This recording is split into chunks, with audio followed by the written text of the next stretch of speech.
네, 안녕하세요. 김영롱 TV의 날짜 이야기입니다. 오늘은 5월 17일이 되겠습니다. 5월 17일은 이것도 한 세 가지 기념일이 겹치는 날입니다. 바로 그 세계 정보사회의 날, 그다음에 세계 고혈압의 날, 그다음에 성소수자 혐오 반대의 날. 이제 세 가지가 겹칩니다. 정보사회. 뭐 좋죠.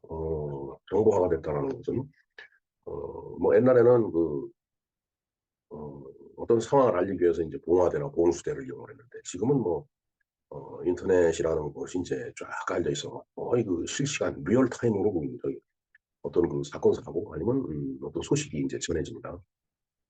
음, 근데 그렇게 빨라지고 그다음에 이 사이버 공간 속에서 뭐 엄청난 어떤 영역도 넓어지고 또 거기에 접속하는 사람들도 많아지고 그러다 보니까 뭔가 거짓 뉴스, 거짓말, 가짜 이런 것들이 이제 넘쳐는 난무하는 이제 그런 이제 환경이 됐죠. 저는 이제 그런 의미에서 봤을 때 소위 전자공학에 의한 디지털 기술이 어 엄청난 속도로 이제 변화 발전했는데 인간의 어떤 이 마음 속에 들어있는 도덕과 그다음에 윤리 이런 의식들은 이제 그거에 따라가지 못했다. 그렇기 때문에 이제 거짓과 엉터리가 판치고 난무하는 그런 세상을 인간이 만들었다라고 저는 생각을 합니다. 에, 이 정보 사회에 날 참 말은 좋지만은 그 정보 사회가 만들어낸 이 세상은 정말 비도덕적이고 그다음에 선동적이고 우위선적이고 그래서 결국은 인간 사회가 그로 인해서 지금 상당히 뭐 여러 가지 혜택을 많이 누리고 있지만 반대급부로 그로 인해서 또 망가질 가능성도 있다라는 그런 생각을 저는 하고 있습니다. 뭐 누누이 여러 번 그렇게 이제 말씀을 드렸는데 뭐 저 한 사람 뭐 그렇게 얘기한다라고 해서 그 세상이 바뀌는 건 아닌데 하여튼 이 추이가 어떻게 전개될지 한번 우리가 지켜보는 것도 그냥 인류사에 있어서 매우 중요한 요소가 되지 않을까 이런 생각을 해봅니다. 그런가 하면은 이제 세계 고혈압의 날인데 고혈압은 정말 건강에 이제 좋지가 않죠. 혈압이 올라가면은 이제 잘못하다가 뇌혈관이 이제 파손이 된다든가 그러면은 어, 뇌경색, 어, 소위 이제 중풍이라고 뇌졸중이죠. 네. 이제 그런 이제 병에 인간이 노출이 되게 되는데 그렇게 되면은 평생을 움직이지 못하고 누워 있다든가 안진불수가 돼갖고 정말 굉장히 비참한 결과를 초래하는 그런 일종의 이제 병적인 그런 현상이죠. 네. 그래서 우리가 혈압 관리를 좀 잘해야 된다라는 말씀 먼저 드리겠습니다. 그리고 성소수자 혐오 반대 날이라고 했는데 우리가 성소수자 하면은 일단 섹슈얼리 마이너리티죠. 네. 흔히 LGBTQ 이렇게 얘기를 하죠. 레즈비언, 게이, 바이섹슈얼, 그다음에 트랜스젠더 그리고 요새 이제 Q자를 더 붙이더라고요. Q가 퓨어입니다. 퓨어. QUER. 그 뜻이 뭐 이상한 그런 뜻이에요. 이상하다라고 하는 것은 뭔가 평범하지 않고 그거와 다르다는 얘기죠. 다를 이자를 쓰기 때문에. 정말 이제 그런 것을 이제 혐오하지 말고 인정해 달라고 해서 뭐 우리 사회에서도 보면은 뭐 서울시청 앞에서 그런 퀴어 축제를 갖는다든가 이제 이런 일들이 요즘은 이제 뭐 흔치 않게 일어나고 있습니다. 글쎄요. 뭐 인간을 하나님께서 남자와 여자 이렇게 양성으로 이렇게 만들어 주셨는데 비록 섹슈얼리 마이너리티라고 하지만 그러한 것들이 우리 사회에 미치는 영향이 음 어딘지 모르게 부정적인 그런 측면들이 있기 때문에 사람들이 이제 그걸 혐오하는 거예요. 근데 혐오하지 말아 달라. 이런 얘기가 되겠습니다. 음 음 가치 판단 그것은 이제 뭐 구독자 여러분들 개개인이 하시는 그런 것이지만 일단 그러한 기념일이 있기 때문에 그 내용에 대해서 한번 우리가 알아보도록 하겠습니다.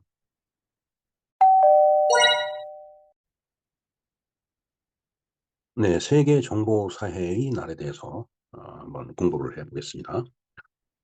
세계 전기통신 및 정보사회의 날은 2006년 11월 튀르키예 안탈리아에서 열린 세계 전기통신연합 전권회의에서 매년 5월 17일에 기념하는 세계 기념일로 정해진 거다라는 그런 얘기가 되겠습니다. 전기통신 및 정보사회의 날인데 이 제목이 이제 그냥 세계 정보사회의 날이죠. 이게 조금 이게 줄여서 이렇게 명칭을 사용한 거라고 보면 되겠습니다. 역사를 한번 볼까요? 세계 전기통신의 날이라고 인제 있었습니다. 이날은 그 이전에 1865년 5월 17일 날 국제 전기통신 연합의 창립을 기념하기 위한 그 세계 전기통신의 날로 알려져 있었다라는 얘기죠. 그러니까 세계 전기통신의 날이라는 게 인제 있었던 거예요. 근데 이것이 1973년 말라가 토레몰리노스에서 열린 그 전권회의, 뭐 그 연합이라는 게 있으니까 그 연합의 전권회의에서 인제 그렇게 제정이 됐다는 얘기죠. 그래서 인제 이 날을 이렇게 제정을 한 이유가, 목표가 '인터넷과 신기술로 인한 사회 변화에 대한 세계적인 인식을 높이는 것이었다.'라는 얘기입니다. 자, 인터넷. 이게 지금 1973 년에 인제 전권회의에서 제정이 됐는데, 뭐 1973년 상태에서 신기술 충분히 이해가 돼요. 근데 인터넷이라는 말이 여기에 나오네요. 그렇다는 얘기는 음 그 사실은 인제 저도 전자공학을 인제 전공을 했지만은 학교 다니면서 인터넷이라는 말을 못 들었었거든요. 그래서 73 년도에 저렇게 인제 말이 나왔다는 얘기인데, 전 세계적으로는 인제 인터넷이라는 기술이 인제 저 때부터 이렇게 만들어지고 있었던 것 같아요. 근데 이제 우리는 모르고 있었던 거예요. 음 이 인터넷이 아주 일상적으로 상용화된 것이 저로부터 한 20년 정도 지난 다음에, 음 뭐 그쯤 인제 돼 갖고서 인제 인터넷이 인제 아주 일상적으로 우리가 사용하는 그런 인제 신기술이 이제 됐는데, 그러니까 서양에서는 뭐 과학 문명이 훨씬 진보해 있던 그런 상태였기 때문에 지금 대한민국이 지금하고 1973 년하고 확 다르죠. 제가 1974 년에 대학을 인제 들어갔는데 73 년에 저런 얘기가 나왔다는 얘기는, 그럼에도 불구하고 제가 대학 다니면서 인터넷이라는 용어를 들어본 적이 없는 걸로 봐서는 우리나라 기술이 그때만 하더라도 상당히 이제 뒤처져 있었던 그런 상태였었다라고 봐야죠. 그렇기 때문에 그걸 따라잡으려고 박정희 대통령이 과학원을 만든 거예요. 한국 과학원을 만들고 어 뭔가 과학기술처라는 것도 인제 그때 인제 만들어지죠. 그런 부처가 생긴 게. 그래서 인제 과학원 만들어진 게 인제 뒷배경이 그렇잖아요. 대한민국이 인제 월남에 인제 병력을 파병을 하니까 그때 당시에 인제 정선 대통령이 "야, 뭐 한국으로 해서 내가 해줄 게 없겠느냐."라고 물어보니까 그때 박 대통령이 대답을 그렇게 했다는 얘기잖아요. 과학원을 설립합니다. 어 그래서 전 세계적으로 그때 유학 나가서 흩어져 있는 과학자들을 그때 한 군데로 모은 거잖아요. 그래서 인제 기술을 축적을 하고 그 기술이 인제 산업화에 활용이 되고, 그다음에 지금 우리가 얘기하는 음 정보화 세계에서 IT 강국으로 이렇게 거듭날 수 있었던 밑바탕 밑거름이 됐었다라는 그런 얘기를 제가 드리고 싶은 그런 얘기입니다, 그게. 자, 그리고 또한 디지털 격차를 줄이는 데 도움이 되는 것을 목표로 합니다. 이게 시차적으로 뭐 수십 년 전부터도 그런 격차가 있지만은 공간적으로 지역적으로 격차가 있죠. 선진국하고 후진국하고 이 디지털 격차는 엄청나게 차이가 나는 겁니다. 그다음에 인제 세계 정보의 날이라는 게 인제 있죠. 세계 정보사의 날은 티니스에서 열린 2005년 세계 정보사회 정상회담에 따라 유엔 총회 결의에 따라서 5월 17 일에 선포된 국제 기념일이다. 5월 17 일이라는 날이 인제 동일하죠. 예. 그러니까 세계 전기통신의 날도 5월 17 일, 그다음에 세계 정보사의 날도 5월 17 일이다라는 얘기예요. 그래서 이게 인제 합쳐지는 거죠. 네. 세계 통신 및 정보사의 날이라는 게 만들어지는데, 2006년 11월 튀르키예 안탈리아에서 열린 ITU 전권회의에서 5월 17 일을 세계 통신 및 정보사의 날로 두 행사를 모두 동시에 기념하기로 했다라는 얘기죠. 그래서 정식 명칭은 세계 통신 및 정보사의 날인데, 뭐 그걸 줄여서 세계 정보사의 날 이렇게 표현을 인제 한다라고 보면 될 것 같습니다. 그래서 인제 이 세계 정보 통신, 이게 통신이고 이게 정보잖아요. 우리는 정보통신이라고 그렇게 얘기하는데, 얘네들은 세계 통신 정보 뭐 사회 뭐 이렇게 인제 에 그 용어를 그렇게 인제 사용을 하고 있네요. 예. 자, 그래서 이 소사이어티에서 매년 주제를 갖고서 뭐 여러 가지 인제 학술 회의를 하는 거예요, 학술 대회를. 그래서 인제 그 지난 주제를 1969년부터 쭉 정리해 놓은 거예요. 뭔 얘기를 했는지. 자, The Role of Activities of the Union. 그 유니언 협회의 역할과 활동. 이건 초창기니까 인제 그런 얘기를 해요. 우리가 무엇을 할 것인지를 정의를 한번 해본 겁니다. 그다음에 1970 년에 Telecommunications and Training. 그러니까 통신과 그 통신 기술을 위한 훈련. 뭐 공부를 시켜야 되니까. 공부를 시키고 훈련시켜야 되니까. 그다음에 인제 1971 년은 Space and Telecommunications. 우주와 통신. 우주 통신까지 올라간 겁니다. 72 년은 World Telecommunication Network. 그러니까 세계 그 통신의 통신망. 그러니까 이때 벌써 1972 년도에 전 세계가 인제 하나의 어떤 망 속으로 들어올 거를 생각하고서 저런 구상을 한 거예요 그때부터. 그다음에 1973 년에 International Cooperation. 그러니까 국제적으로 어떻게 협력을 할 것이냐. 그다음에 1974 년에 Telecommunications and Transportation. 그러니까 통신과 그 정보의 전달. 75년 뭐 그다음에 76 년, 77 년, 78 년. 78 년에는 인제 이 텔레커뮤니케이션이 인제 라디오에 인제 라디오가 도입이 되네요. 그다음에 뭐 루럴 텔레커뮤니케이션. 그다음에 텔레커뮤니케이션 된 헬스 건강까지 81 년에. 우리는 지금 뭐 그런 서비스가 있죠. 서울시에서 하는 뭔가 어 그 사람의 어떤 뭐 맥박 정보라든가 뭐 그다음에 어 뭐 산소 포화도라든가 뭐 정확한 건 제가 잘 모르지만 하여튼 그런 것들을 이렇게 측정을 해 갖고서 이렇게 서비스를 해 주는 뭐 하여튼 그런 그거를 이렇게 시계 마냥 이렇게 차고 다니는 그런 서비스가 있더라고요 보니까. 이게 헬스라는 게 이제 바로 이제 그런 것과 연결되는 거죠. 예. 쭉 보면은 이거 뭐 엄청납니다. 98년 뭐 2022년 그러니까 작년은 디지털 테크놀로지스 for older person and health again. 노인들을 위한 디지털 기술. 그러니까 어 요즘 뭐 저기 지자체에서 하는 교육에 보면은 노인들한테 이 스마트폰 사용법을 이제 가르쳐 주는 뭐 인제 그런 프로그램이 있다고 하더라고요. 어찌 됐든 older person 노인들을 위해서 인제 그런 것들을 인제 뭐 공부를 시키고 또 노인들을 위한 어떤 디지털 테크닉이 있죠 인제. 아까 뭐 건강 체크를 한다든가 뭐 인제 이런 것도 그런 거에 하나의 일종이 되겠습니다. 정말 대단하죠. 근데 이제 늘 말씀드리지만은 이 디지털 세상, 디지털 시그널 프로세싱, 이 사이버 공간, 디지털화된 이 세상 속에 음 엄청난 부도덕이 포함되어 있습니다. 비도덕적인 거죠. 내에서 뭐 보이스 피싱도 일어나고 뭐 해킹도 일어나고 뭐 별의별 가짜 뉴스가 만들어지고 그래서 제가 봤을 때는 이 디지털 세상에 걸맞는 어떤 인류의 도덕심이 정립이 되지 않는다라면은 인간이 디지털로 인해서 인간 사회가 무너지지 않을까 이런 생각을 해 봅니다.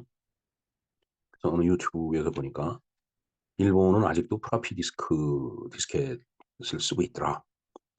우리는 플라피 디스켓을 안 쓴 지가 벌써 뭐 10수년 뭐 이렇게 돼 가죠. 네, 그러면서 대한민국은 아주 디지털화돼 있고 일본은 아직도 아날로그 적인 요소들이 많이 남아 있다. 도저히 그렇기 때문에 "일본 사람들은 한국을 이제는 못 따라온다." 이렇게 얘기를 하는 유튜브에서 나와서 대담하는 걸 들었습니다. 근데 저는 생각이 조금 달라요. 조금 전에도 말씀드렸듯이 도덕심이 뒤따라오지 못하는 그런 디지털 세상은 그러한 부도덕에 의해서 그 세상이 무너질 거다라고 봅니다. 일본은 제가 가서 뭐 일본을 젊었을 땐 자주 다녔지만 지금 일본을 뭐 거의 가질 않는데 뭐 그렇다고 제가 죽창 들고 어 뭐 반일, 반일 뭐 이래서 일본을 안 가는 게 아닙니다. 돈이 없어 못 가는 거예요. 갈 기회도 없고 가 봐야 할 일도 없고 그렇기 때문에. 자, 그래서 이 이모티콘이 그냥 스마트폰을 던져 갖고 앞에 유리창을 깨 버렸는데 정말 그 속에 난무하는 거짓 뉴스, 거짓 정보 때문에 이제 화가 나는 거죠. 이 친구가 그래서 이렇게 내던지면서 유리창을 깨는 겁니다. 도덕적이지 못한 디지털 세상, 사이버 공간. 비록 속도는 늦고 아날로그적인 요소가 많이 남아 있지만은 그 일본의 그 디지털 그 현실. 저는 꼭 우리나라가 뭐 IT 강국이라고 해갖고 디지털화가 많이 돼 있다라고 해서 꼭 더 강하고 더 바람직한 그런 미래 사회를 만들어 줄 거다라는 확신이 없습니다. 음, 썩어도 준치라고. 일본이 그래도 우리보다 수십 배에 더 많은 그런 노벨상 수상자들을 부여하고 있는 나라인데 우리나라 한 명이잖아요. 김대중 전 대통령 노벨 평화상. 뭐 이상한 이런저런 얘기가 많이 들리지만은 그러나 어, 뭔가 그 인문학적인 그런 분야라든가 그다음에 기초과학 분야에서는 우리는 받은 게 아무것도 없어요 지금. 중국이 여기만 못해요. 그래서 그런 음, 기초적이고 순수한 그런 그런 기술이 뒷받침되지 못하는 IT 강국. 이게 과연 바람직하냐? 저는 그렇게 화내는 사람들이 들끓는 세상이 되지 않을까 사실 좀 걱정이 됩니다. 그래서 정치하는 사람들이 여기에 맞는 어떤 그 어, 도덕심 이런 것들도 우리가 어떤 어, 기준을 마련해 갖고 개발을 하고 그다음에 법적인 측면에서 지원할 거는 법적인 그 입법 활동을 빨리빨리 해야 된다고 봅니다. 속도만 빠르면 뭐해요? 다 거짓말일 거. 그러니까 지금 부정선거 얘기도 또 똑같은 얘기입니다. 미국 사회도 마찬가지예요. 미국 지난번 대선 엉망진창이었잖아요. 우리나라 지난번 총선 그것도 엉망진창이었다고 봅니다. 그 다 이 거짓말을 하는 디지털 세상이 만들어내는 결과예요. 그렇기 때문에 이렇게 거짓이 난무하는 그런 IT 강국은 거짓말로 인해서 망가지고 무너질 거다라는 우려가 있다는 얘기입니다. 비록 일본이 디지털화를 늦게 하는 이유, 늦을지라도 그 사람들이 무슨 테크놀로지가 부족해갖고서 그렇게 하겠어요? 저는 그렇게 안 봅니다. 그 사람들은 속도를 맞춰가고 있는 거라고 봐요. 네, 뭐, 제 얘기가 허황된 얘기인지 모르겠습니다. 알 수 없는 미래에 도래될 일이기 때문에. 하여튼 저는 그렇게 뭐 예언 아닌 그런 예언 비슷한 거를 말씀을 드리는 거니까 나중에 그런 세상이 오면은 제 말이 맞는 거고 안 오면은 제가 괜히 헛소리 한 걸로 치부를 하면 될 것 같습니다. 네, 그런가 하면은 세계 고혈압의 날과 성소수자 혐오 반대의 날이네요, 오늘이. 그래서 작년 그 5월 27일 날 요 유튜브 주소 바로 이 방송입니다. 이거에 의해서 그 내용들을 말씀을 드렸기 때문에 이걸 제가 링크를 걸어 놓을 테니까 이 방송에 좀 참조를 해 주시기 바랍니다. 네, 갑자기 부정선거 얘기하고 나니까 화가 나죠. 그냥 얼굴이 그냥 뜨끈뜨끈합니다, 지금. 하여튼 도덕적이지 못한 디지털 세상. 그런 그 책이 있었죠. 라인홀드 니버가 쓴 책이죠. 음, 도덕적 인간과 비도덕적 사회. 아니면 도덕적 사회와 비도덕적 사회. 헷갈립니다, 이게. 이 결국 그게 아마 같은 얘기일 거예요. 인간은 이 사회가 도덕적이어야 되는데 비도덕적인 인간 때문에 결국은 그 사회도 개판이 된다. 뭐 그런 얘기 아닐까요? 저도 읽어본 지가 하도 오래돼 갖고 뭐 한 4-50년 전에 50년까지는 안 되더라도 한 40년 전에 읽은 책이라 그런지 제목도 지금 가물가물한 거 보니까 내용도 지금 잘 생각이 나질 않습니다. 그 책에 대해서 다시 한번 제가 공부를 해 갖고 기회가 되면 다음번에 한번 방송을 만들어 보겠습니다. 네, 이상 세계 정보 사회 과학의 날, 그다음에 세계 고혈압의 날, 성소수자 혐오 반대의 날에 대해서 알아보았습니다. 김영로 TV였습니다. 감사합니다.